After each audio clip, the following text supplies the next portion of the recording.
A crowded room. Your voice used to take over the conversation. Tonight, you sit back in silence.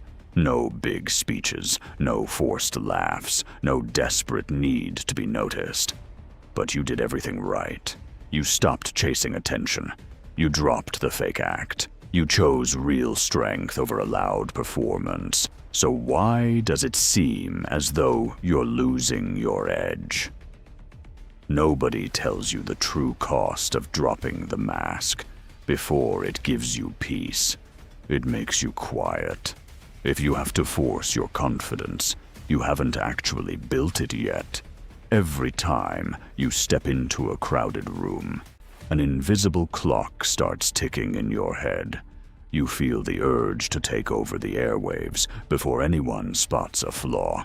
You try to speak with complete authority, hiding every trace of hesitation, hoping everyone assumes you have total control over your life. It is easy to think that if you fake it long enough, stand tall, have hard eye contact, project a loud voice, your brain will magically start believing you are brave. But that is an illusion. Real confidence doesn't run on fake energy. Forcing yourself to act strong every single day isn't power.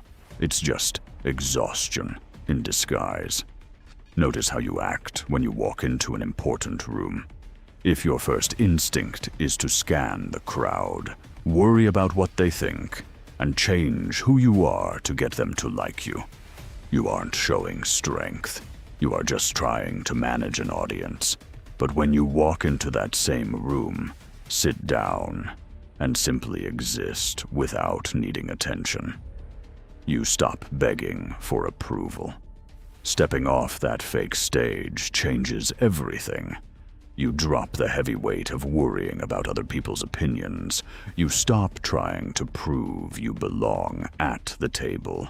You stop trying to impress people who are way too busy with their own lives to even notice. That change makes no noise at all. It settles into pure, unshakable peace. Think back to how you walked into a crowded room 6 months ago. You rehearsed your lines in your head before saying a word. You interrupted people just to show you were smart. You rambled on because a few seconds of silence scared you. Even though that performance drained your energy, it gave you a quick hit of safety. It kept people from seeing your self-doubt. Look at how you handle those same moments now. You enter the space, but you no longer fight for attention. You listen carefully instead of waiting for your turn to talk. You let pauses sit in the air without rushing to fix them. You stopped nodding along with ideas you disagree with just to avoid friction. You observe the room from a place of ease. There is no desperate pull to prove your worth. No exaggerated gestures, no urge to convince anyone that you matter. Watching people fight for attention reveals a hard truth. You spent years burning energy to maintain an image that never actually brought you peace. You built armor that protected your pride, but starved your authentic self. When the act stops, real confidence takes over. You sit in that quiet space and face one essential question. If I stop putting on a show for everyone else, who am I when the crowd goes home? If that realization hits deep, understand the truth that you didn't lose your drive. You simply got tired of faking strength. When you drop the act, your brain panics at first. It tells you to speak up just to stay relevant. It warns you that staying quiet makes you look weak or unprepared. It begs you to put the mask back on before anyone spots a flaw. The truth is, some people only liked the loud version of you because it was easy to handle. They liked when your need for approval made you yield. They liked when your fake energy filled awkward silences for them.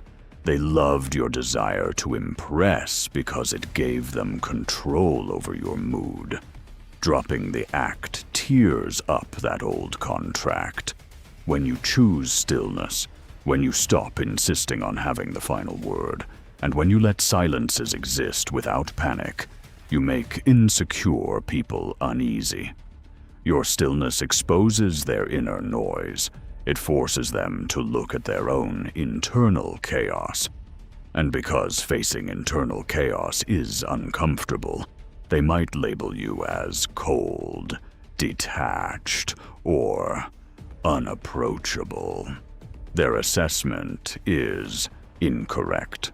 You simply stopped burning your energy to entertain an audience. Why does authentic confidence look so drastically different from what culture promotes? Psychologically, your brain treats self-doubt as a real danger to your survival. When you feel insecure, your nervous system jumps into defense mode. Some people react by hiding in the background. Others react by overperforming, talking louder, standing taller, and taking over conversations to cover up their fear. Acting confident is just a survival instinct. You fight for approval so you don't have to face the discomfort of being ignored. Choosing real confidence breaks that instinct. You stop relying on quick compliments just to calm your nerves. Setting down the fake act creates an instant shift in how you talk to people. It introduces a deep, peaceful pause into your day. That pause marks the transition from seeking external applause to building internal stability. At first, that stillness can feel unsettling. It can be mistaken for awkwardness, disconnection, or failure. But that stillness isn't evidence of weakness. It is proof that you no longer require permission to exist. True confidence doesn't disappear when you're alone. It is knowing deep down that failing won't ruin you. It is realizing that disapproval from others cannot define your life. It is the calm certainty that your value never changes, no matter who is watching. You cannot build real self-respect on a fake performance. You cannot invite true, grounded people into your life until you clear away the fake identity taking up a room. This quiet phase isn't a retreat. It is the exact foundation you need for unbreakable strength. This shift takes time. The urge to over-explain will return during tense moments. The temptation to put the old mask back on will appear when high-stakes situations arise. But before you can experience true authority over your life, you must prove to yourself that you can occupy a room without needing to conquer it. Stop acting for a crowd that is too busy managing their own performance to notice yours. Keep this in mind when the urge to prove yourself surfaces. Real confidence doesn't need an audience.